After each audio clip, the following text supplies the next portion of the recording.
Okay, when did your CPTSD become a big deal? I'm asking for a reason. If you don't know me, I'm Blair or Lauren Blair Donovan, and I talk about CPTSD through a lived experience on here.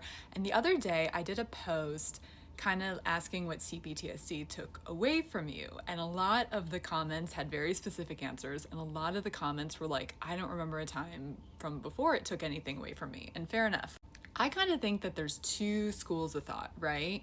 Either everything has always been collapsing on you and there was genuinely no escape, and if that's the case, I'm just so sorry. Like, that is not life. You deserve better. But there's this other alternative version, right? Or maybe things always kind of sucked. All right. But for whatever the reason, it was manageable, or in our toolbox, we had tools that we could access, whether it was masking, whether it was just maybe someone in our life that gave us a touchstone that made us feel grounded. And it was just enough to kind of get us to the next lily pad of us hopping through the CPTSD pond, if you will. But then what was working before stopped working. Maybe life got too intense, like the hits just kept on coming. Maybe the masking was no longer doing its job. Maybe who knows what, the body started to give out, like whatever it may or may not be. Because if I'm being honest, I think that, look, I had a lot of like religious trauma around death when I was like not even having memories, like implicit stuff.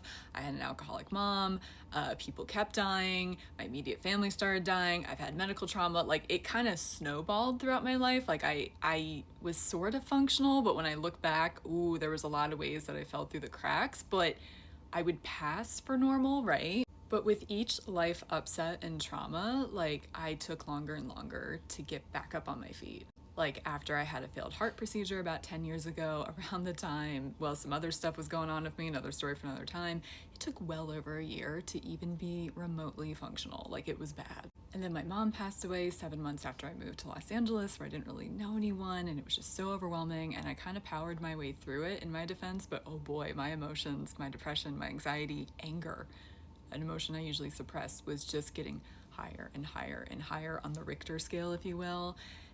Like the wheels were falling off the cart, and then the pandemic just took away my ability to function. And only now, 5 years later, am I getting back into the mix because I've learned how to heal.